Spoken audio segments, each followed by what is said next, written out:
La noche de Año Nuevo, justo cuando estaba levantando mi copa para brindar, mi hija me llamó entre sollozos. «Mamá, mi suegro me lanzó un tazón de sopa solo porque lo quemé sin querer. Mi esposo solo se quedó mirando». Me quedé helada. Estaba a más de 20 kilómetros de distancia. No podía llegar a tiempo, pero mi hijo, un luchador, estaba cerca. Cuando lo llamé, su voz era fría como el hielo. «Voy para allá ahora mismo». Solo unos minutos después, la casa de mi yerno estaba sumida en el caos. Soy Carmen, una madre viuda de 64 años que ha vivido toda la vida por sus 2 hijos, Isabela y Julián. Mi vida no tiene nada de especial. Solo son días tranquilos criando a mis hijos después de que mi esposo falleciera hace más de 20 años. Para mí, la familia lo es todo. Pero jamás imaginé que, en una noche de Año Nuevo que se suponía estaría llena de alegría, todo mi mundo estaría a punto de derrumbarse. Estaba sentada en un sillón viejo del salón de Elena, mi amiga de la juventud. El ambiente de Año Nuevo estaba lleno de alegría. Las risas y las voces de nuestros amigos me hacían sentir ligera. Esa noche debería haber estado con mis hijos, pero Isabela dijo que quería pasarla con la familia de su esposo y Julián que saldría a ver los fuegos artificiales con unos amigos. Me dije a mí misma que estaba bien, que los jóvenes también necesitaban su espacio y que yo podía recibir el año con mis viejos amigos. El reloj marcaba las 11:45 de la noche. Faltaban solo unos minutos para que llegara el nuevo año. Justo entonces, el teléfono en mi bolso empezó a vibrar. Lo saqué y vi en la pantalla: «Isabela, hija querida». Mi corazón dio un pequeño brinco. Seguramente me llamaba para desearme feliz año antes de las 12. Sonreí, me levanté y me abrí paso entre la gente hasta un rincón más tranquilo. «Mamá, escucha. Feliz año nuevo adelantado, mi amor», dije alegremente. Pero al otro lado no hubo risas ni buenos deseos. Solo se escuchaban sollozos entrecortados, como si Isabela estuviera haciendo un gran esfuerzo por no romper en llanto. De fondo, se oía música alta, voces animadas, como si estuviera en medio de una fiesta llena de gente. Sentí el corazón apretado. Una inquietud me recorrió el cuerpo como una ola. «Isabela, ¿qué pasa, hija? Dime qué ocurre», pregunté, con la voz empezando a temblar. Los sollozos eran más claros, y entre ellos, su voz temblorosa y débil. «Mamá, mi suegro, él». No pudo terminar la frase. Solo se escuchaban sus llantos ahogados, como si ya no le quedaran fuerzas. Sentí que la sangre se me helaba, pero intenté mantener la calma. «Tranquila, respira hondo. Dime despacio qué pasó», le dije, tratando de sonar serena, aunque por dentro también me temblaba todo. Después de unos segundos respirando con dificultad, Isabela logró balbucear: «Mi suegro me tiró una sopa caliente encima, solo porque se quemó la mano, y mi esposo solo se quedó mirando, mamá». Su voz se quebró, como si decirlo en voz alta hubiera sido demasiado para ella. Me quedé de pie en el balcón, como si me hubieran dado una descarga. «¿Isabela? Mi hija dulce, siempre tan cuidadosa, siempre tratando de complacer a todos, ¿fue tratada así? ¿Y Mauricio, mi yerno en quien confiaba, solo se quedó mirando?» Sentí una furia tremenda, pero fue rápidamente reemplazada por el miedo. ¿Dónde estaba ella? ¿Estaba a salvo? «¿Dónde estás, Isabela? Dímelo», grité, ya sin poder controlar mis nervios. Su voz bajita, como si temiera que alguien más la escuchara. «Estoy escondida en el baño, llamándote desde aquí». Sentí que el corazón se me hacía trizas. Me imaginé a Isabela, acurrucada en una esquina, con el teléfono en la mano, temblando de miedo y dolor. Colgué la llamada sin decir una palabra más. Solo sabía que tenía que ir con ella cuanto antes. Corrí de vuelta al salón donde la gente seguía riendo y celebrando. Elena me vio y su sonrisa desapareció de golpe. «Carmen, ¿qué pasa?», preguntó preocupada. No respondí. Tomé el abrigo y el bolso del sillón. «Es urgente, tengo que irme», dije entrecortada. Elena intentó detenerme, preguntar más, pero yo ya no podía pensar en nada. Solo tenía una idea en la cabeza: Isabela me necesita. Al llegar a la puerta, me di cuenta de que estaba a 20 kilómetros de la casa de mi yerno. Era Nochevieja, y las calles seguramente estaban colapsadas por la multitud que salía a ver los fuegos artificiales. Una sensación de impotencia se apoderó de mí. ¿Cómo iba a llegar a tiempo con mi hija? ¿Cómo iba a protegerla estando tan lejos? En medio del pánico, de repente recordé a Julián. Mi hijo había dicho que iría a ver los fuegos artificiales con unos amigos en la plaza central, justo cerca del barrio de los Barragán. Una chispa de esperanza se encendió. Temblando, saqué el celular y marqué su número. El tono sonó 2 veces, cada una como si durara un siglo. Entonces escuché la voz de mi hijo, alegre y despreocupada. «Mamá, estoy viendo los fuegos artificiales. ¿Dónde estás tú?» El sonido de los fuegos explotando al otro lado de la línea solo aumentaba mi desesperación.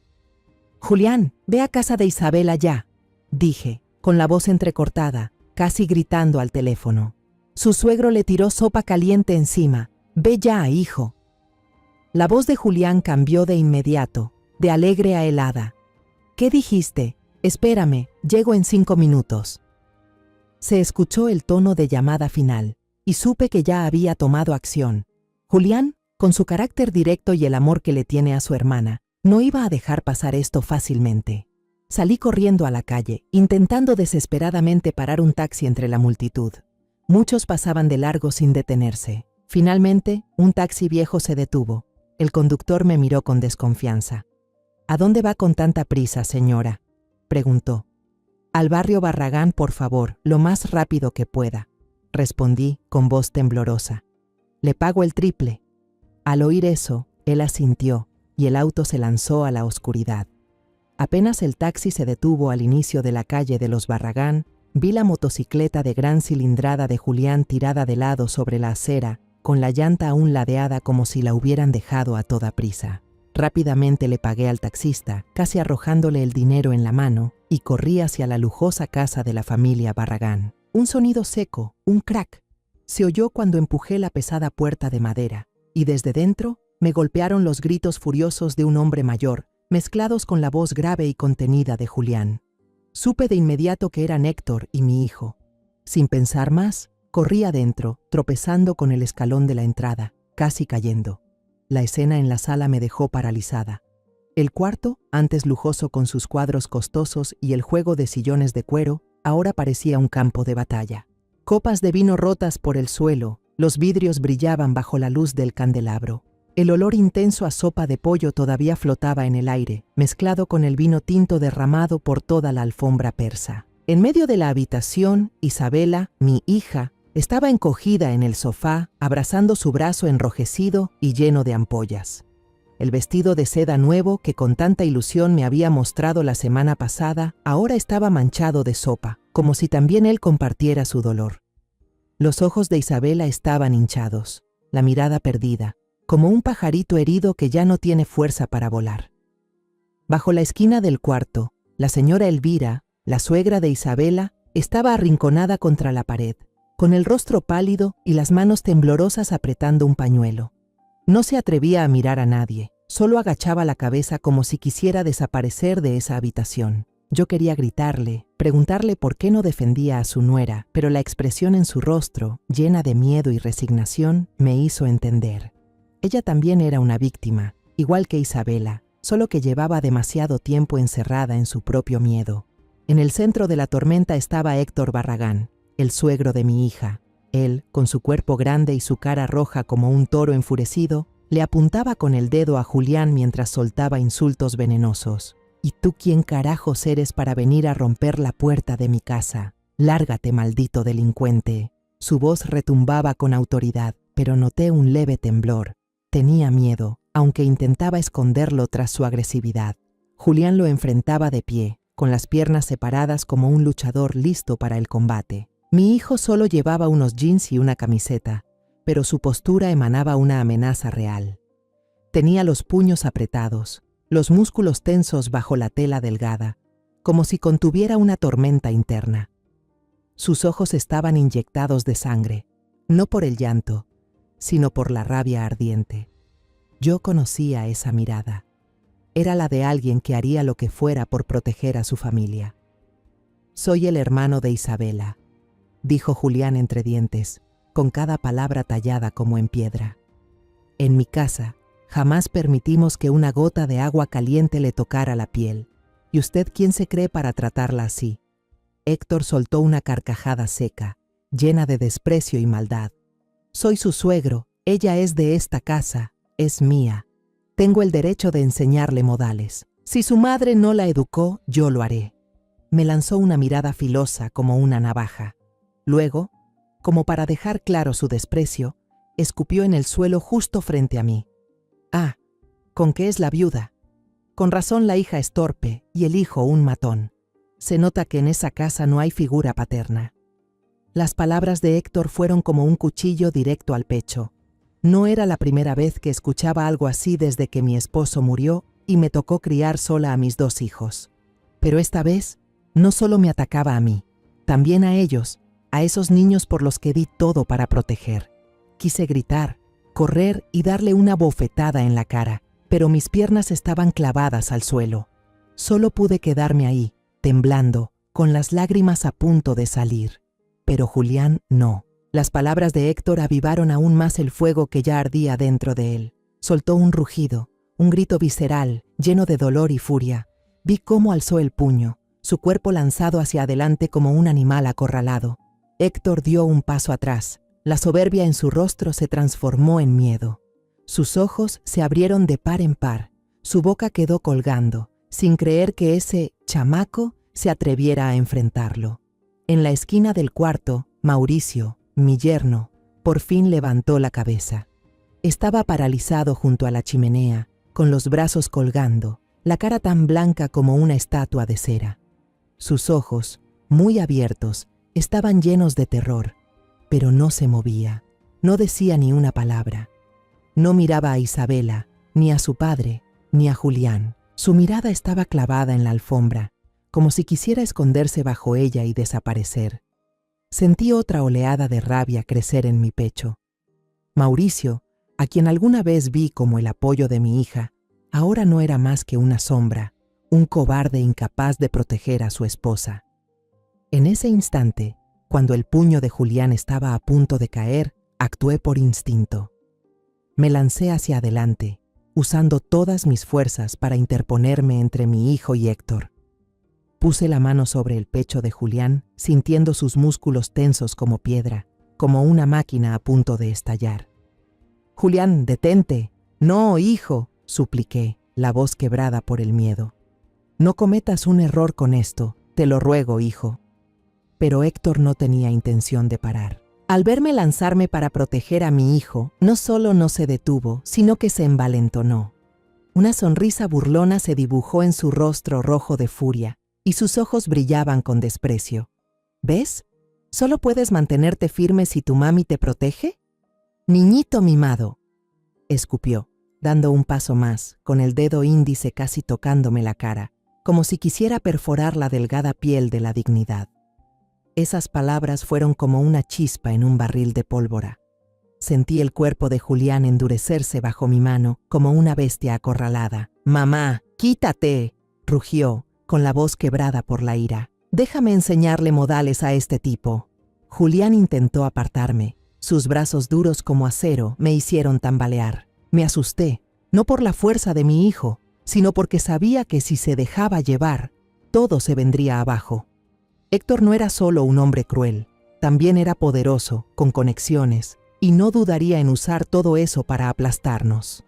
«Julián, te lo suplico, no lo hagas», grité, usando todas mis fuerzas para sujetarlo. Una mano en su pecho, la otra abrazando su brazo fuerte, como si intentara detener un tren que descarrila. Las lágrimas me brotaron, no de dolor, sino de miedo. Miedo a perder a Julián, a perder a Isabela. Miedo de que esta pequeña familia que he protegido toda mi vida se rompa aquí mismo, en esta habitación. «Por favor, escúchame», supliqué, la voz tan distorsionada que ya no me reconocía. Aprovechando el momento en que yo intentaba contener a Julián, Héctor se deslizó a mi lado, rápido como una serpiente. Le dio un empujón con el hombro al de Julián, un acto cobarde y provocador, como si quisiera empujarlo a una trampa. El golpe fue tan fuerte que escuché un salir de la boca de Julián. Por reflejo, mi hijo apartó bruscamente mi brazo y en medio de la furia empujó de vuelta a Héctor. No fue un golpe profesional, ni un movimiento de pelea como los que Julián había entrenado, solo un empujón instintivo para tomar distancia. Pero ese empujón lo cambió todo. Héctor, con su cuerpo pesado, perdió el equilibrio de inmediato. El suelo de mármol, brillante, aún salpicado de restos de la sopa de pollo que había lanzado sobre Isabela, se convirtió en una trampa mortal. Pisó una zona resbalosa, su pie se deslizó hacia atrás y su cuerpo se tambaleó como una marioneta sin cuerdas. Movió los brazos en el aire, buscando apoyo, pero solo encontró vacío. Un sonido seco retumbó, como un martillazo sobre madera. La espalda de Héctor golpeó con fuerza el borde del sofá, y su nuca chocó contra la esquina afilada de la mesa de centro de vidrio justo detrás. Toda la habitación tembló. La mesa de vidrio vibraba con fuerza, la copa de vino tinto se volcó, y el líquido rojo oscuro se derramó por todo el cristal. Por un momento, todo sonido desapareció. Los gritos de Héctor, los gruñidos de Julián, el llanto ahogado de Isabela, todo se desvaneció, quedando solo un silencio mortal. Héctor yacía en el suelo, con los ojos desorbitados, levantando lentamente las manos hacia la parte trasera de su cabeza. Cuando las bajó, vi las manchas rojas empapando sus dedos, rojas y aterradoras. El miedo brilló en sus ojos por un instante, pero enseguida se transformó en furia y oportunismo. ¡Asesinato! ¡Quiso matarme!, gritó Héctor con voz chillona y exagerada, como un actor interpretando a una víctima. Señalaba a Julián, con la cara torcida por el dolor y la rabia. «Mauricio, llama a la policía ya. Llama a la policía. Este boxeador golpeó a un anciano». Su grito resonó como si quisiera despertar a todo el vecindario. Entré en pánico y corrí a revisar la herida. «Héctor, déjame ver», dije con voz temblorosa, no porque me preocupara por él, sino porque sabía que si no controlábamos la situación, todo se saldría de las manos. Pero él apartó mi mano de un manotazo tan fuerte que casi me hace caer. «Vieja maldita», gritó, señalándome directamente a la cara. «Tú lo trajiste, tú planeaste todo esto».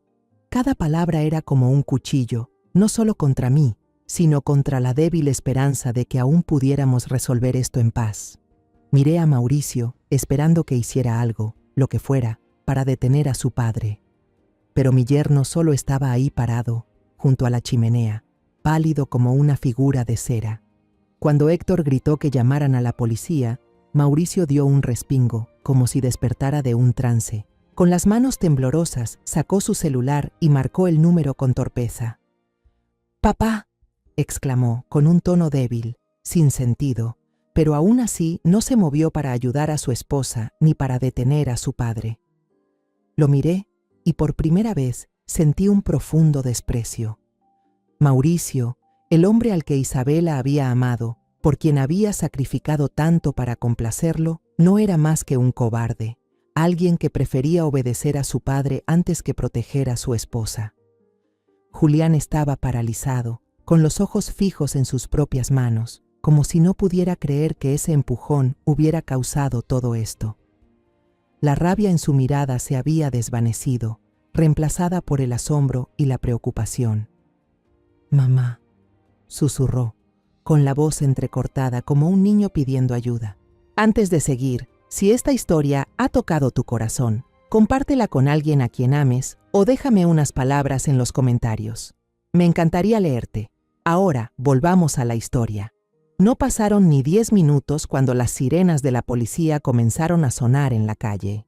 Mi corazón latía con fuerza, mis ojos fijos en la puerta destrozada por donde entraron 2 agentes. Uno era mayor, con una presencia imponente, cabello canoso y mirada fría, probablemente el jefe. El otro era más joven, con cara de novato y una mirada inquieta, como si aún no estuviera acostumbrado a situaciones tan tensas. Se detuvieron en el umbral, atónitos por lo que veían. La puerta de roble hecha trizas, la sala elegante convertida en un campo de batalla, y Héctor Barragán, una figura conocida en el vecindario, recostado en el sofá, con una toalla blanca improvisada alrededor de la cabeza. Y en medio del cuarto, Julián de pie, con los ojos aún encendidos por la furia, aunque yo sabía que estaba haciendo todo lo posible por contenerse. Héctor reconoció al policía mayor de inmediato. «Oficial Ramírez, qué bueno que eres tú», exclamó con voz débil pero dramática, como un actor veterano interpretando a una víctima. «Mira, entraron a mi casa y me agredieron», señaló su cabeza, donde un paramédico recién llegado presionaba una toalla ensangrentada. Ramírez se inclinó, asintió con interés y le hizo algunas preguntas a Héctor, ignorando por completo mi presencia y la de Julián. Yo estaba allí, sintiéndome despojada del derecho a hablar, del derecho a proteger a mis hijos. Héctor empezó a contar con un tono fluido, como si ya lo hubiera ensayado. Mi nuera me quemó la mano. Yo solo le grité unas cuantas cosas, como haría cualquier suegro, pero su madre lanzó una mirada cortante hacia mí. Llamó a su hermano matón. Él pateó la puerta de mi casa y me dio un puñetazo que me hizo caer y golpearme la cabeza con la mesa. Casi me mata. Su historia era una obra de teatro perfecta, inventada hasta el más mínimo detalle, pero contada con la confianza de alguien que sabe que tiene poder. Sentí la sangre hervir, no de rabia, sino por la injusticia que se desarrollaba frente a mis ojos. «No es verdad», grité, incapaz de guardar silencio por más tiempo. Corrí hacia Isabela, que seguía acurrucada en el sofá, con la mirada vacía. Él le tiró un tazón de sopa caliente a mi hija primero. Le subí la manga a Isabela, dejando al descubierto su brazo enrojecido y con ampollas, quemaduras que hablaban por sí solas. «Mire esto, aquí está la prueba», supliqué, con la voz temblorosa, esperando que alguien viera la verdad. El policía joven observó las quemaduras, con una mirada dubitativa, como si estuviera considerando algo, pero Ramírez solo le echó un vistazo y lo desestimó con un gesto frío de la mano. «Eso lo investigaremos después. Por ahora, tenemos a una víctima con una herida en la cabeza». Su voz era tranquila, pero con autoridad, como si ya hubiera dictado sentencia. Sentí que el suelo se desmoronaba bajo mis pies. ¿Investigar después? ¿Cuándo? ¿Cuando Isabela ya haya sido lastimada de nuevo? ¿Cuando Julián sea acusado injustamente? En medio de la desesperación, mis ojos recorrieron la habitación buscando una esperanza. Y entonces la vi, un pequeño punto negro en la esquina del techo, silencioso pero lleno de promesas. Una cámara de seguridad. «¡La cámara!», grité, señalando hacia ella, con una voz que era casi un grito de supervivencia. «Tiene cámaras en la casa. Revise el video y todo quedará claro».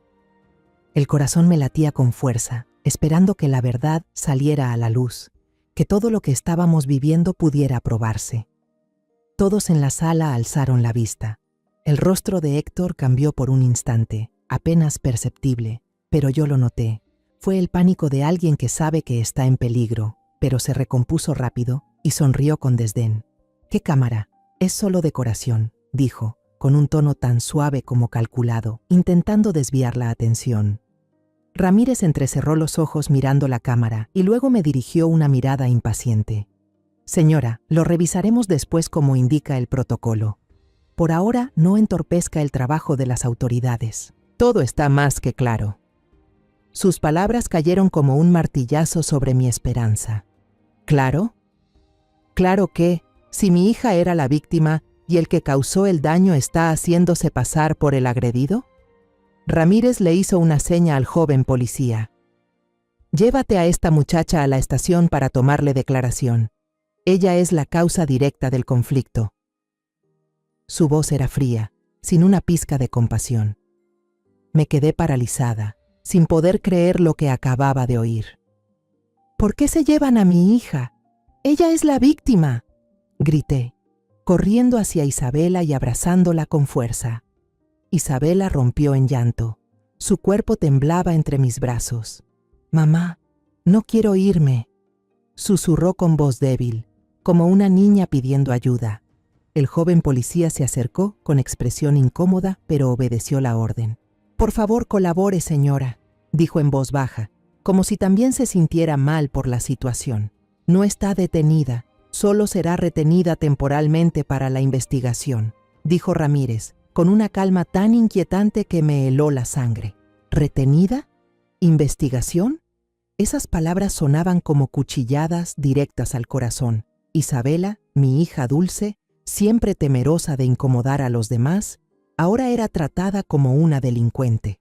La abracé con todas mis fuerzas. Las lágrimas rodaban por mis mejillas, pero el joven agente la separó con suavidad de mis brazos. Ella giró la cabeza, su mirada llena de miedo y súplica, como si me rogara que la salvara. Pero yo solo pude quedarme allí, impotente, viendo cómo se la llevaban. Ramírez se volvió hacia Julián, con una mirada cortante. «Y tú, por agresión con lesiones y daños a la propiedad, se te impondrá una sanción administrativa y una advertencia. Tendrás que cubrir todos los gastos médicos y de reparación de esta puerta». Julián se quedó inmóvil, su mirada seguía fija en la puerta por donde se habían llevado a Isabela. Vi que sus manos temblaban, no de miedo, sino de impotencia. «Yo no lo ataqué», dijo Julián, con voz baja pero firme. «Solo protegí a mi hermana». Pero Ramírez ni siquiera respondió. Solo hizo una seña a los paramédicos para que siguieran atendiendo a Héctor. Héctor, sentado en el sofá, con los paramédicos vendándole las heridas, me dedicó una sonrisa ladeada. Esa sonrisa, llena de triunfo y malicia, como si supiera que había ganado. «Te vas a arrepentir de haber traído a esos mocosos a mi casa», murmuró, lo suficientemente alto para que yo lo oyera, pero no tanto como para que los demás lo notaran. Sentí un escalofrío recorrerme la espalda. No solo quería castigarnos, quería destruirnos, uno por uno. Cuando la policía se fue, llevándose a Isabela, la casa quedó en un silencio aterrador, rodeada de caos. Solo quedábamos Julián y yo, de pie entre los vidrios rotos, las manchas secas de sopa en el suelo y un dolor imposible de poner en palabras. Me volví hacia mi hijo con la voz temblorosa. «Julián, necesitamos un abogado, ya mismo». Julián asintió, pero su mirada seguía clavada en la puerta por donde se habían llevado a su hermana. A la mañana siguiente, Julián y yo ya estábamos en la oficina de la abogada Teresa Olvera, por recomendación de Elena. La oficina quedaba en una esquina bulliciosa del centro. Era pequeña pero ordenada, con estantes de madera llenos de expedientes y diplomas enmarcados colgando de las paredes. Teresa, una mujer de unos 50 años, nos recibió con una mirada aguda pero no fría. Su cabello estaba recogido con pulcritud y sus gafas de montura delgada le daban el aire de alguien que jamás deja pasar un solo detalle. Ella nos invitó a sentarnos y escuchó en silencio toda la historia, desde el llanto de Isabela por teléfono hasta la escena caótica en la sala de los Barragán. Yo conté, con la voz temblorosa, a veces teniendo que detenerme para secarme las lágrimas. Julián añadió los detalles que yo no tenía fuerzas para decir, con un tono grave y lleno de rabia. Teresa no interrumpió, solo tomaba notas cuidadosamente en una libreta de cuero, con trazos rápidos y firmes. Cuando terminamos, no nos dio esas palabras vacías de consuelo que yo temía escuchar. En cambio, cerró la libreta, me miró directo a los ojos y dijo: «La situación es muy grave, señora Carmen. Héctor Barragán es un tipo poderoso, con conexiones con el oficial Ramírez. Su testimonio va a tener más peso. Nuestro trabajo será encontrar una prueba irrefutable». Sus palabras fueron como un cuchillo, filoso pero necesario. Asentí con la cabeza, aunque por dentro solo quería gritar que no tenía pruebas, que todo lo que tenía era el dolor de mi hija y mi propia impotencia. Pero Teresa no nos dejó hundirnos en la desesperación. Se puso manos a la obra de inmediato y el primer paso fue pagar la fianza para traer de vuelta a Isabela. Yo estaba casi sin fuerzas cuando vi a mi hija salir de la estación de policía esa misma tarde. Isabela, con la mirada perdida, el brazo vendado de blanco, parecía un fantasma. No dijo ni una sola palabra en todo el camino de regreso, solo se encogió en el asiento del coche, con la cabeza apoyada en la ventana, como si quisiera desaparecer del mundo. Yo me senté a su lado, queriendo abrazarla, decirle algo que la aliviara, pero cada vez que miraba sus ojos vacíos, se me trababan las palabras en la garganta. Lo único que pude hacer fue tomarle la mano y apretarla fuerte, como si esa fuera la única forma de decirle que mamá seguía ahí. Teresa no se detuvo con la fianza. Mandó a un investigador privado al vecindario de los Barragán, con la esperanza de encontrar alguna pista que pudiera cambiar las cosas. Puse toda mi esperanza en él, rezando por un milagro. Pero unos días después, volvió con las manos vacías. El informe oficial de la policía decía que el sistema de cámaras de seguridad de la casa de los Barragán sufrió una falla por un aumento repentino de voltaje la tarde del día 31 y todos los datos del disco duro fueron borrados por completo. Una coincidencia demasiado perfecta, tan perfecta que no podía dejar de sospechar que Héctor había metido las manos. Me senté en la cocina, abrazando una taza de café ya frío, mirando por la ventana y preguntándome, ¿cómo es posible que un sistema moderno de cámaras se descomponga justo cuando más lo necesitábamos? El investigador también intentó hablar con los vecinos. La señora Vélez, una anciana que vive justo enfrente de los Barragán y que todo el barrio sabe que siempre está asomada a la ventana observando todo, al principio admitió haber escuchado gritos fuertes esa noche.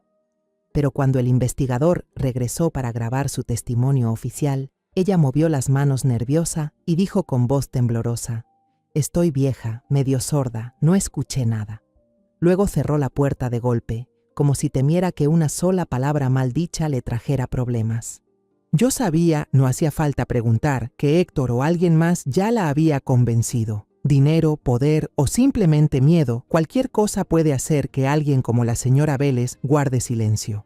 Lo único que teníamos en las manos era el informe médico de Isabela del hospital. El doctor confirmó que eran quemaduras de segundo grado en una zona amplia, provocadas por un líquido caliente vertido directamente sobre la piel, lo cual contradecía completamente la declaración de Héctor, quien dijo que se le cayeron unas gotas por accidente, pero Teresa advirtió que, aunque ese informe era valioso, no bastaba para contradecir el testimonio de Héctor, sobre todo teniendo al oficial Ramírez de su lado. Sentía como si nos estuvieran empujando hacia una esquina oscura, sin salida posible. Mientras luchábamos por demostrar la verdad, Héctor empezó a contraatacar. Los rumores maliciosos se esparcieron por el vecindario como un incendio forestal. La gente empezó a murmurar que Isabela tenía problemas mentales, que solía explotar sin razón, que ella misma había provocado a Héctor. Hablaban de Julián como si fuera un matón, un tipo conflictivo. Incluso inventaron que usaba la fuerza para extorsionar a la familia política de su hermana. Cada vez que salía a la calle, sentía las miradas inquisitivas, los susurros a mis espaldas. En el mercado, los vendedores que antes eran amables, ahora solo asentían con la cabeza, con una mirada fría. Una vez, mientras escogía verduras, escuché a dos mujeres cerca de mí susurrar: «Esa familia está maldita, la hija casada solo causa problemas y el hijo es un violento». Me quedé ahí, apretando el manojo de cilantro, sintiendo que el mundo entero me daba la espalda. La situación empeoró cuando llegó una carta del abogado de Héctor a nuestra casa.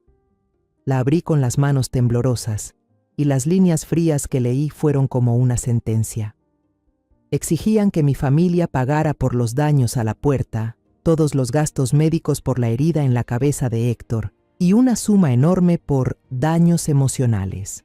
Pero lo que me dejó helada fue la parte final de la carta. Héctor amenazaba con denunciar a Julián por lesiones intencionales y a mí por calumnias y difamación. ¿El testigo? Mauricio, mi yerno, el mismo que se quedó mirando cuando le tiraron sopa caliente a su esposa. La carta se deslizó de mis manos y cayó al suelo como una hoja seca. Me senté en la silla, paralizada, sintiendo que el mundo se venía abajo. Julián, de pie en una esquina de la sala, golpeó con fuerza la pared. El estruendo me sobresaltó. Gritaba lleno de rabia, pero en sus ojos brillaba la impotencia. La esperanza que quedaba en mí, ya frágil, estaba a punto de extinguirse. Esa tarde cayó un aguacero tremendo. Ya habían pasado algunos días desde que llegó la carta de amenazas de Héctor, pero seguía ahí como un fantasma, reposando sobre la mesa del comedor, tan pesada que no me atrevía ni a tocarla. Isabela casi no salía de su cuarto. Solo se quedaba acurrucada en la cama con la mirada vacía. Julián, en cambio, no podía quedarse quieto. Iba de un lado a otro por la sala, a veces golpeando la pared para descargar su furia. Y yo me sentaba junto a la ventana, mirando las gotas de lluvia deslizarse por el cristal, sintiéndome como un barco perdido en el mar, sin saber dónde estaba la orilla. De repente, se escuchó un golpe en la puerta, suave, titubeante, como si la persona al otro lado no estuviera segura de querer estar ahí. Era tan leve que pensé que me lo había imaginado, pero Julián, con los reflejos agudos de un peleador, se levantó enseguida. Miró por la mirilla con el entrecejo fruncido. Luego abrió la puerta lentamente, aún con el puño cerrado, listo para enfrentar cualquier amenaza. Me levanté con el corazón latiendo con fuerza, sin saber qué nos esperaba. Afuera estaba una mujer mayor, menuda, casi oculta bajo un impermeable verde gastado. Llevaba un gorro de lana bajado hasta casi cubrirle el rostro, dejando ver solo unos ojos llenos de preocupación.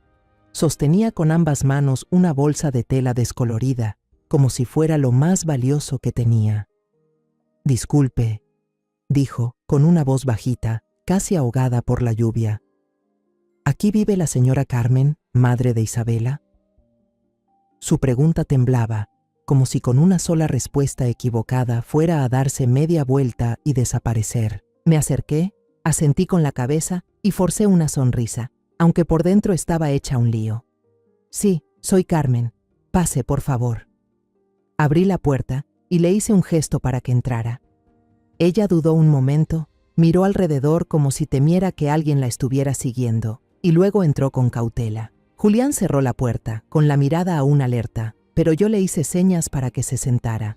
Esta mujer, aunque se veía frágil, no parecía representar ningún peligro. Se quitó el impermeable empapado, dejando al descubierto la ropa sencilla de una trabajadora, una blusa de algodón con los hombros gastados y una falda larga descolorida.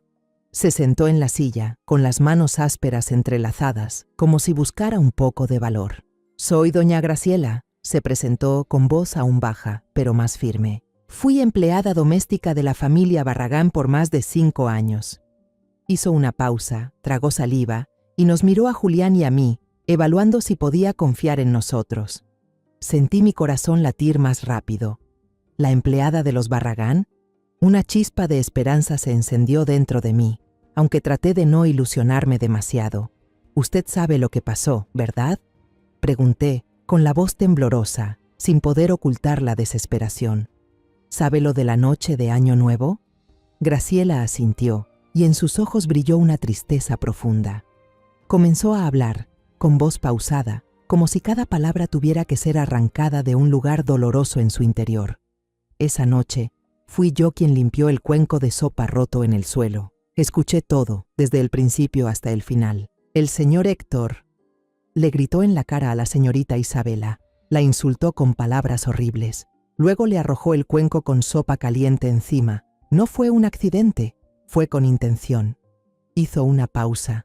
Respiró hondo, como si el recuerdo aún la hiciera temblar. El joven Julián solo lo empujó para defenderse, después de que el señor Héctor lo golpeara con el hombro primero. La caída fue por culpa del suelo resbaloso, la sopa estaba por todas partes. Me quedé allí, con las manos aferradas al borde del sillón, sintiendo un escalofrío recorrerme el cuerpo. Las palabras de Graciela no solo confirmaban lo que ya sospechaba, sino que eran una luz en medio de la oscuridad. Pero también sentí otro dolor creciendo dentro de mí. El dolor de imaginar todo lo que Isabela había soportado, incluso antes de aquella noche. «¿Por qué no dijo nada antes?», pregunté, con una mezcla de compasión y un leve reproche en la voz. «¿Por qué viene recién ahora?». Graciela bajó la cabeza, apretando aún más las manos. 2 días después de eso, el señor Héctor me llamó a su despacho. Me dio una gran cantidad de dinero, más de lo que ganaría en todo un año. Luego me dijo que dejara el trabajo, de inmediato. Levantó la vista con los ojos llenos de lágrimas. Me dijo que si andaba de habladora, la familia de mi hijo en el pueblo no estaría tranquila. Mi hijo está criando a 3 niños. Tenía miedo, doña Carmen, mucho miedo. Sentí como si alguien me apretara el corazón. Héctor no solo había maltratado a Isabela, no solo nos había amenazado a nosotros, sino que también había utilizado su poder para aplastar a personas vulnerables como Graciela. Quise enfadarme con ella, quise culparla por su silencio, pero al ver sus manos ásperas, sus ojos llenos de remordimiento, solo vi a otra mujer atrapada en la pesadilla de Héctor, igual que nosotros. Al decir esto, Graciela abrió su bolso con manos temblorosas. Sacó 2 cosas y las colocó sobre la mesa con el cuidado de quien entrega un tesoro. La primera era una libreta pequeña, de tapas gastadas y manchas de tinta por todas partes. «Lo anoté aquí», dijo con voz temblorosa, «las veces que el señor Héctor insultó y humilló a la señorita Isabela. Pensé que si algún día tenía el valor suficiente, esto serviría de algo». Abrió la libreta y me mostró las líneas escritas a mano con bolígrafo, con una letra desordenada pero legible. 15 de noviembre, el patrón le gritó inútil a la señorita por quemar la olla de pescado. 2 de diciembre, el patrón le lanzó el periódico porque se le olvidó prepararle el té. Detalles pequeños, pero al unirlos, formaban un retrato aterrador de violencia psicológica prolongada durante meses. Lo segundo, y más importante, era un celular viejo, con la pantalla rota en una esquina. Graciela, temblando, abrió un archivo de audio, con los dedos torpes como si temiera romperlo. Una voz familiar, llena de furia, comenzó a sonar. «¿Quién te crees que eres para contradecirme? Inútil, lárgate a la cocina y desaparece de mi vista». El sonido no era del todo claro. Se escuchaba una televisión de fondo, pero la voz de Héctor era inconfundible. Graciela explicó: «A veces me sentía insegura, así que escondía el celular en el bolsillo del delantal y lo ponía a grabar. No sabía si servía de algo, pero no podía soportar ver cómo trataban a la señorita Isabela». Me quedé sentada, con las lágrimas corriendo por mis mejillas, no de tristeza, sino por una mezcla de dolor y esperanza. Graciela, esa mujer pequeña y frágil, había hecho lo que nosotras no pudimos: guardar pruebas, aunque fueran fragmentos. «Tenía mucho miedo, señora Carmen», dijo con la voz quebrada, «pero cuando supe que el señor Héctor quería hacer ver a la señorita Isabela como la culpable, mi conciencia no me dejó seguir callando. Ella es una buena muchacha». Me levanté, sin poder contenerme, y abracé con fuerza a esa mujer diminuta. «Gracias», susurré, empapando su hombro con mis lágrimas. «Gracias por no darle la espalda». Graciela lloró, pequeños sollozos, como si por fin se hubiera liberado del peso que cargaba desde hace tanto. Julián, sentado al lado, apretaba los puños con fuerza, y en su mirada apareció un destello de esperanza que no le veía desde la noche de Año Nuevo. Rápidamente tomé el teléfono y llamé a Teresa. «Tenemos testigos», dije con voz temblorosa pero decidida. «Y tenemos pruebas». En medio de la lluvia gris, por fin apareció un rayo de luz. La mañana del juicio, el cielo seguía nublado. Entré a la sala repleta de gente, vecinos curiosos, algunos reporteros locales que, supuse, habían sido invitados por el abogado de Héctor para ayudarlo a parecer una víctima. Susurraban, señalaban, con miradas frías y curiosas, como si estuvieran viendo una obra de teatro en lugar del destino de una familia. Me senté a un lado, con la mano de Isabela apretando la mía. Ella temblaba, sus dedos helados se aferraban a los míos, como si yo fuera su única tabla de salvación en medio de la tormenta. Su mirada estaba perdida, a veces me miraba como pidiendo ayuda, otras veces bajaba los ojos, incapaz de enfrentar la realidad. Julián estaba al lado, con la espalda recta, los hombros tensos y la mirada fija hacia el otro lado. Sabía que intentaba mostrarse fuerte, pero por la forma en que apretaba los puños, entendí que la tormenta dentro de él aún no se había calmado. Al otro lado de la sala, Héctor Barragán estaba sentado con toda la tranquilidad del mundo, su costoso traje negro ajustado a su cuerpo corpulento.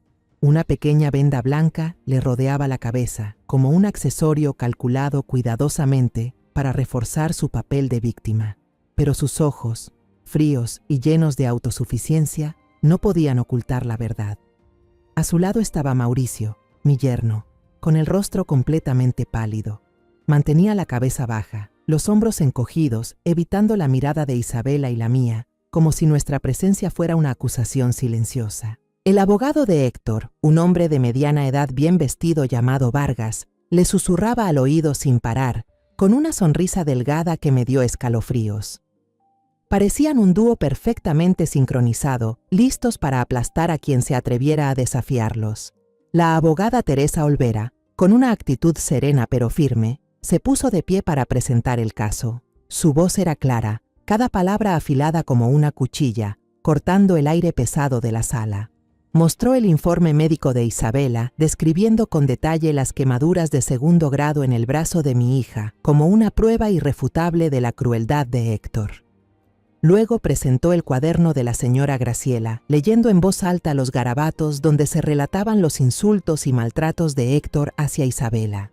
El 15 de noviembre, el señor Héctor le gritó inútil a la señorita Isabela por quemar el pescado.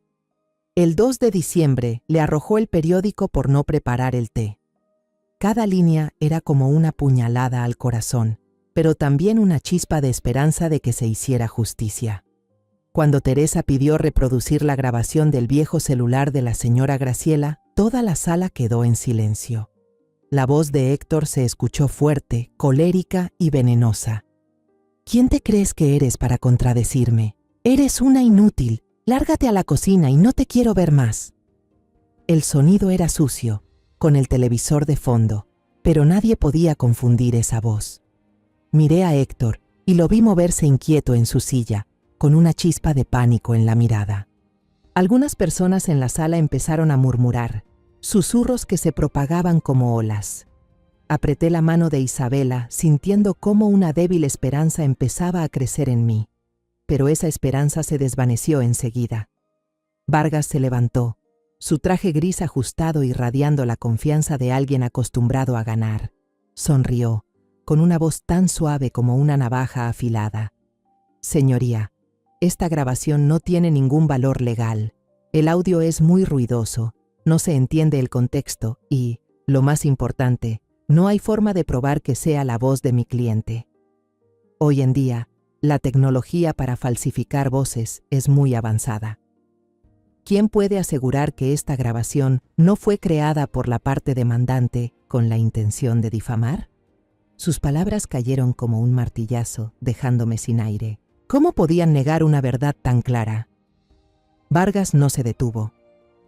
Se volvió hacia la señora Graciela, que estaba sentada en el banco de testigos, con el rostro lívido por el miedo. «Y este cuaderno», dijo, levantándolo con desprecio, «no es más que los escritos sin sentido de una empleada resentida por haber sido despedida.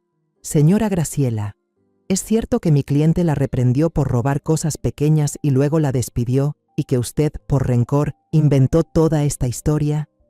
Su voz era helada, cada palabra una flecha directa al corazón de la señora Graciela. La señora Graciela negó con la cabeza, la voz temblorosa. «No, no es cierto. Yo no robé nada». Pero su voz era demasiado débil, como una vela parpadeando ante una ráfaga de viento. Vargas sonrió con satisfacción. Sus ojos recorrieron la sala del tribunal como si ya tuviera la victoria asegurada. Miré a la señora Graciela. Vi sus manos temblar sobre las piernas y sentí un dolor profundo. Ella había tenido el valor de alzarse, a pesar del miedo, pero ahora la estaban haciendo quedar como una mentirosa frente a todos. Vargas se giró hacia el juez, con un tono calmado pero imponente. «Su señoría, para esclarecer los hechos, solicitamos convocar al testigo más objetivo, alguien que estuvo presente desde el principio hasta el final, alguien que no tiene razón alguna para mentir. Se trata de Mauricio Barragán, hijo de la víctima y esposo de la acusada». La sala entera quedó en silencio. Todas las miradas se dirigieron hacia Mauricio, incluida la mía. Sentí como si el corazón se me cayera al abismo. Mauricio era la última esperanza, pero al ver su postura encogida, llena de miedo, supe que no se atrevería a enfrentar a su padre. Isabela me apretó la mano. Sus uñas se clavaron en mi piel, pero no sentí dolor. El dolor más grande, la desesperación, me envolvía por completo. Mauricio se levantó lentamente, con pasos pesados como si llevara plomo en los pies. Pasó junto al asiento de Isabela, pero no se atrevió a mirarla. Vi sus hombros temblar, como si cada paso fuera una tortura. Subió al estrado, prestó juramento con una voz casi inaudible, las manos apretadas contra el pecho. Vargas se acercó, los ojos brillando como los de un lobo al ver a su presa. «Señor Mauricio», empezó, con una voz suave pero calculadora, «díganos, durante todos los años que usted convivió con la señora Isabela, ¿su padre, el señor Héctor, alguna vez ejerció violencia o golpeó a su esposa?» Mauricio guardó silencio. 10 segundos, 20 segundos, cada segundo era eterno. El juez carraspeó, su voz seca rompió el silencio.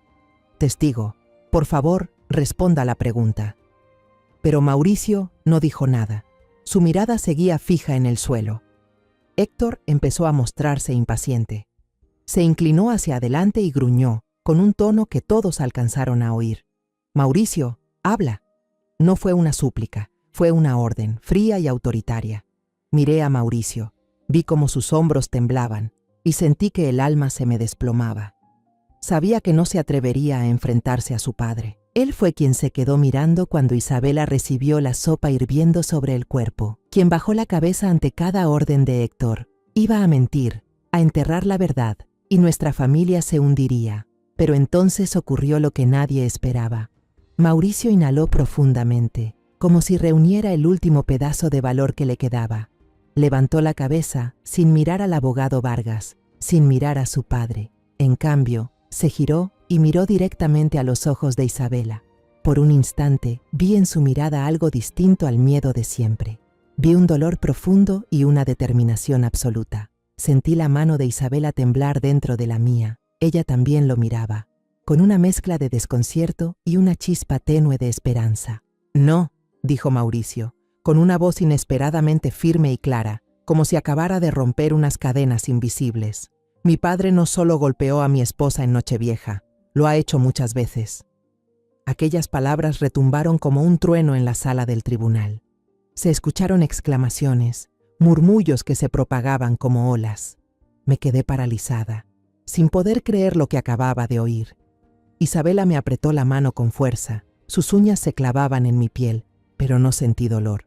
Todo lo que sentía era una mezcla de emociones, asombro, esperanza y un profundo dolor al imaginar todo lo que había soportado mi hija.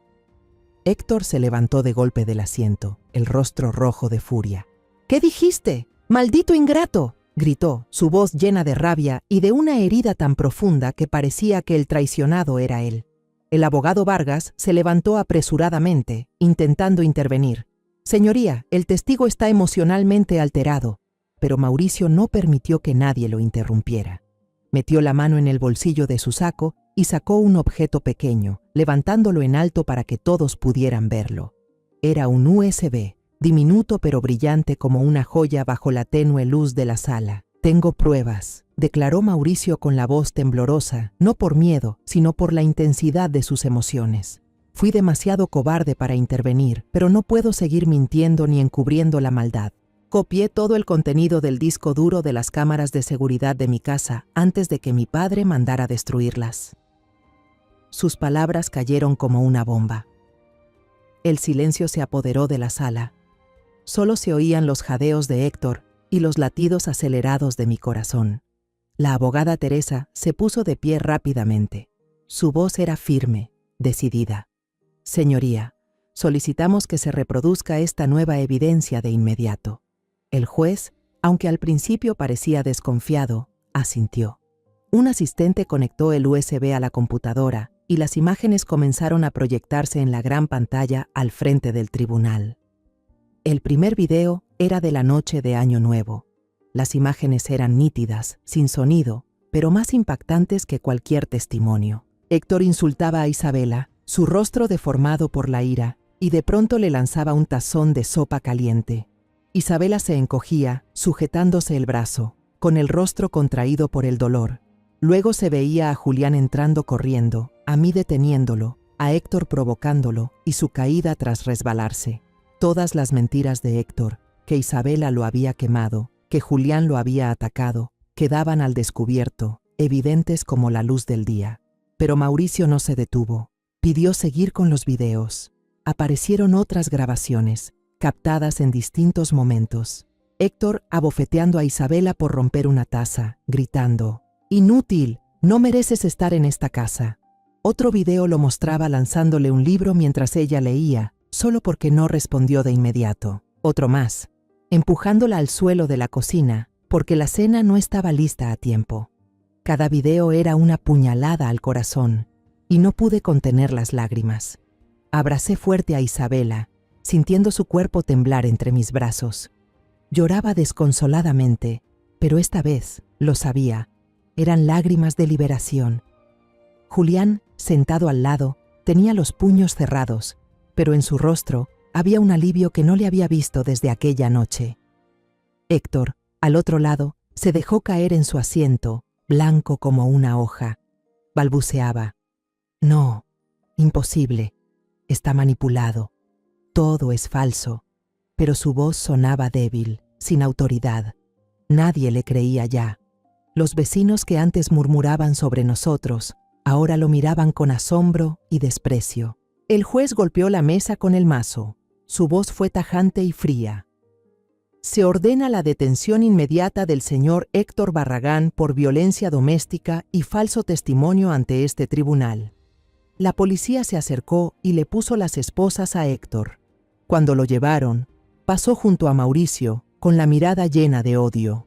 «Te vas a arrepentir de esto, maldito traidor», gritó, con la voz quebrada por la rabia y la desesperación.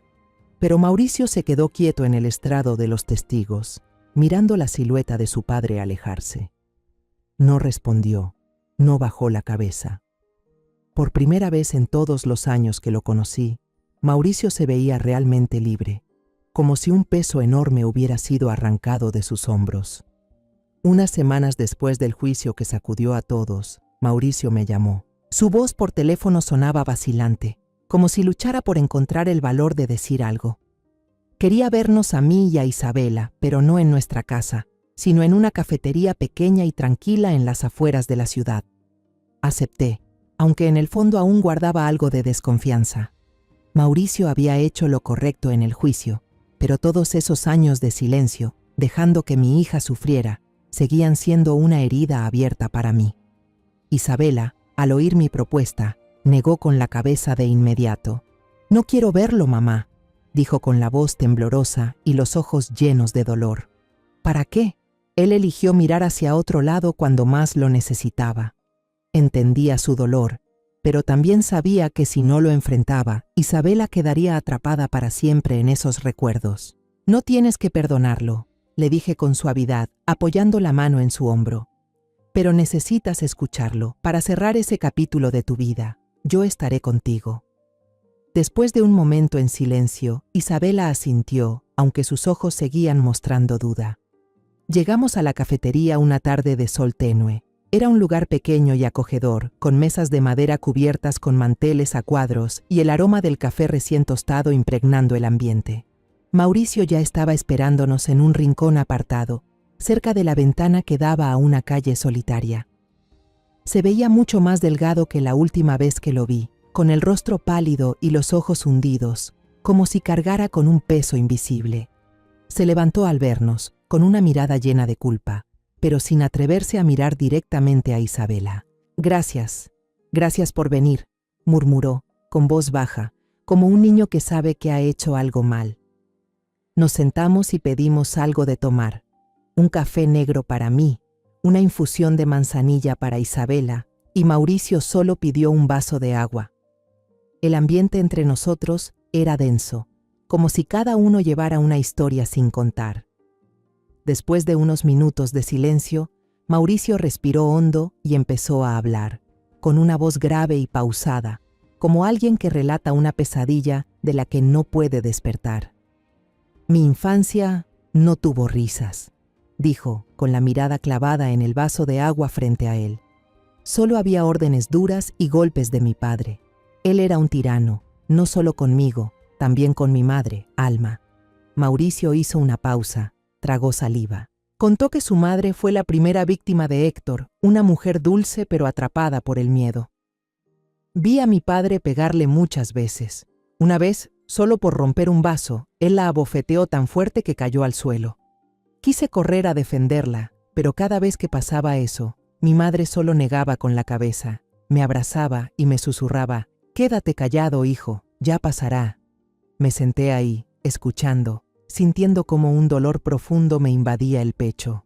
No era por Mauricio, sino por doña Alma, una mujer a la que nunca conocí, pero cuyo dolor ahora sentía como si fuera mío. Isabela estaba sentada al lado, en silencio, pero vi cómo apretaba el borde de la mesa con fuerza, como si intentara contener sus emociones. El ambiente en la cafetería se volvió denso cuando Mauricio llegó a la parte más dolorosa.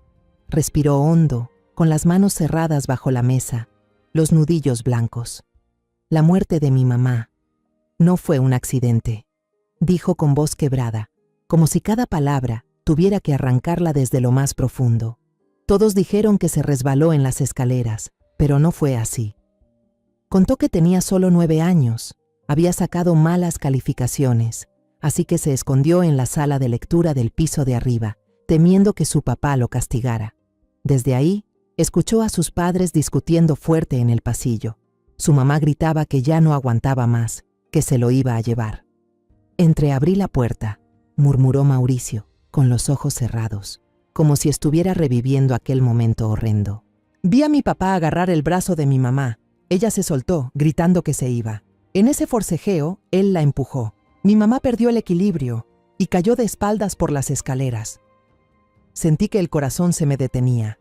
Isabela se tapó la boca, con los ojos llenos de lágrimas, no por ella, sino por la historia desgarradora de Mauricio. Él siguió, con la voz temblorosa. Vi todo, desde la rendija de la puerta. No pude moverme. Tenía demasiado miedo. Cuando mi papá se dio cuenta de que yo estaba ahí, no me consoló, no me abrazó. Solo me dijo con voz dura: «Tu mamá se resbaló. ¿Entendiste? Si dices algo que no debes, te vas a resbalar, igual que ella». Esa amenaza se volvió una cárcel invisible que aprisionó a Mauricio durante muchos años. Vivió con el miedo constante de que si se rebelaba, el siguiente en caer sería él, o Isabela, a quien amaba profundamente. «Yo sabía que lo que hizo mi papá estuvo mal», dijo con un nudo en la garganta. «Pero no tuve el valor de enfrentarlo, ni la fuerza para proteger a Isabela». Isabela estaba paralizada, las lágrimas rodándole por las mejillas. Vi que estaba luchando internamente, entre su propio dolor y la compasión hacia el hombre frente a ella, que cargaba con un peso demasiado grande. Mauricio la miró con una expresión de profundo arrepentimiento. «Perdóname, Isabela», dijo con la voz quebrada. «Perdóname por haberte hecho pasar por todo esto. Fui un cobarde. No merezco estar contigo». Puso sobre la mesa una carpeta azul clara, con unos papeles ordenados adentro. «Estos son los papeles del divorcio», dijo con voz baja pero firme. «Ya los firmé. Voy a liberarte. Has sufrido demasiado». Hizo una pausa, respiró hondo y continuó. «Vendí la casa. La mayor parte del dinero será para ti, como compensación. He decidido irme de esta ciudad para siempre. Ya no tendrás que verme más». Miré a Mauricio y vi que en sus ojos ya no había miedo, solo la paz de alguien que al fin se ha quitado un peso del alma. Puse mi mano sobre el hombro de Isabela, sintiendo cómo su cuerpo aún temblaba. «Mauricio», le dije con voz suave pero firme, «el perdón no es para que los demás se sientan mejor. Es para liberarse uno mismo. Espero que encuentres la paz en otro lugar». Mauricio asintió, y por primera vez en muchos años, una sonrisa leve y tranquila apareció en sus labios. Se levantó, se despidió de nosotros con una leve inclinación, y luego se fue en silencio, saliendo del café. Lo seguí con la mirada hasta que su figura se perdió entre la luz tenue del atardecer, y supe que, al fin, Mauricio había encontrado una parte de sí mismo. Un año pasó tan rápido como un parpadeo. Después de que se finalizó el divorcio de Isabela, ella pareció recuperar una parte de su esencia. El dinero de la indemnización que recibió de Mauricio, junto con los ahorros que había ido guardando en secreto desde sus días como maestra de preescolar, no se usaron para comprar cosas ni para viajar. En lugar de eso, Isabela me miró con una luz de convicción intensa en los ojos y dijo: «Mamá, quiero hacer algo que tenga sentido. Quiero ayudar a otras mujeres, mujeres que fueron como yo». Juntas comenzamos un gran proyecto, remodelar una casa vieja al final del vecindario, un lugar que había estado abandonado por años. La limpiamos, la pintamos y la convertimos en un refugio seguro para mujeres y niños víctimas de violencia familiar. Recuerdo los días trabajando bajo el sol ardiente, con el sudor empapándonos la ropa, pero Isabela siempre sonreía. Llamamos a la casa Casa de Esperanza, porque eso era lo que queríamos dar, esperanza para los corazones heridos. Isabela, con su experiencia como maestra de preescolar, se convirtió en el alma de Casa de Esperanza. Pasaba todo el día jugando, contando cuentos y enseñando a los niños que vivían allí. Una vez, vi a una niña pequeña, de apenas 5 años, tomar la mano de Isabela y susurrar: «Seño, aquí ya no tengo miedo». En ese momento, tuve que darme la vuelta y secarme las lágrimas, porque supe que mi hija no solo estaba sanando a los niños, también se estaba sanando a sí misma. Yo me encargaba de la gestión, de contactar a organizaciones sociales y buscar psicólogos que pudieran apoyar a las madres. No era un trabajo fácil, especialmente cuando tenía que enfrentar historias dolorosas, cicatrices tanto físicas como emocionales de las mujeres que llegaban a nosotros. Pero cada vez que sentía que no podía más, solo necesitaba mirar a Isabela, ver cómo se mantenía firme a pesar de todo, y encontraba de nuevo la fuerza para seguir. La historia de nuestra familia, desde aquella noche de Año Nuevo hasta la victoria en el tribunal, empezó a circular. Al principio eran solo murmullos en el vecindario, luego pequeños artículos en los periódicos locales. Casa de Esperanza se convirtió en símbolo de renacimiento y cada vez más personas se acercaban, no solo a pedir ayuda, sino también a ofrecerla. Julián, con su gran corazón, pero carácter impulsivo, también ayudaba a su manera. Ofrecía clases gratuitas de defensa personal los fines de semana en el patio trasero de Casa de Esperanza. Aún recuerdo verlo en su ropa deportiva, enseñando con paciencia cada movimiento a las mujeres, con una voz que era a la vez firme y alentadora. No tienen que ser tan fuertes como yo, solo lo suficiente para protegerse. Al ver a esas mujeres pasar de tímidas a seguras de sí mismas, supe que Julián no solo les enseñaba a pelear, les enseñaba a recuperar el valor. Empecé a recibir invitaciones para hablar en conferencias sobre los derechos de las mujeres. La primera vez que me paré frente al público, estaba tan nerviosa que casi se me cae el micrófono. No soy buena con las palabras, no estoy acostumbrada a los discursos grandilocuentes. Así que elegí el camino más sencillo, contar la historia de mi propia familia.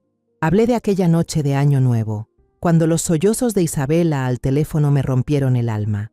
Hablé de la impotencia de verla llevada por la fuerza, de los meses de lucha contra Héctor y contra mis propios miedos. Y hablé del coraje, el de Isabela, el de Julián, el de doña Graciela y también el de Mauricio, que decidió levantarse al final. Cada vez que lo cuento, veo lágrimas de empatía en el público, cabezas asintiendo en silencio, y después de cada charla, siempre hay mujeres que se me acercan susurrando sus propias historias. Yo también fui golpeada por mi esposo, dice una, con la voz temblorosa, pero al escucharla, creo que puedo empezar de nuevo. Esos momentos me hicieron darme cuenta de que Casa de Esperanza no es solo un refugio, sino una llama que se transmite de un corazón a otro. Esa Nochevieja, no recibimos el Año Nuevo en casa como todos los años. En su lugar, organizamos una gran fiesta en Casa de Esperanza. La casa estaba adornada con luces brillantes hechas a mano por los niños, flores de papel de todos los colores colgadas por todo el porche. La mesa larga estaba llena de comida. Todo fue preparado por las mujeres que viven aquí, con una sonrisa y un orgullo que sé que no habían sentido en mucho tiempo. Yo estaba en una esquina del patio, mirando alrededor, sintiendo mi corazón cálido de una forma extraña. Julián jugaba con los niños, dejándolos trepar a sus hombros, y su risa resonaba por todo el lugar. Isabela estaba con un grupo de mujeres, sonriendo con alegría. Su rostro ya no mostraba miedo, solo confianza y compasión, como una flor que ha vuelto a florecer después de la tormenta. Justo a la medianoche, los fuegos artificiales iluminaron el cielo, sus destellos queriendo ahuyentar toda la oscuridad. El año pasado, Esos mismos fuegos eran el fondo del llanto ahogado de Isabela por teléfono.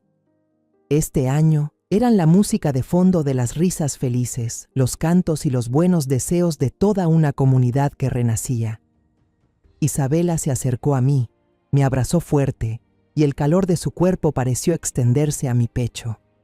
«Gracias, mamá», susurró con la voz entrecortada pero llena de amor. Apreté su mano, miré al cielo brillante y sonreí. La pesadilla había pasado, ya no era un fantasma que nos perseguía.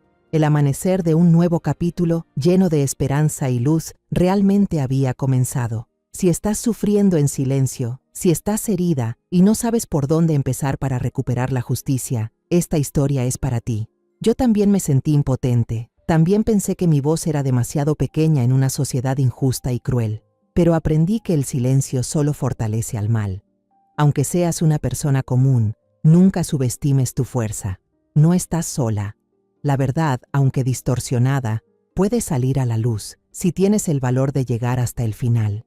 Cree que la justicia no es solo para quienes tienen poder, también es para quienes se atreven a proteger a quienes aman. Esta no es solo mi historia de venganza, es un llamado para todas las personas que están siendo arrinconadas. No te resignes, da un paso, por pequeño que sea, y verás que eres más fuerte de lo que imaginas. Los nombres y lugares de la historia que acabas de escuchar han sido modificados para proteger la identidad de las personas involucradas. No contamos esto para juzgar, sino con la esperanza de que alguien escuche y se detenga a reflexionar. ¿Cuántas madres están sufriendo en silencio en sus propios hogares? De verdad me pregunto, si tú estuvieras en mi lugar, ¿qué harías?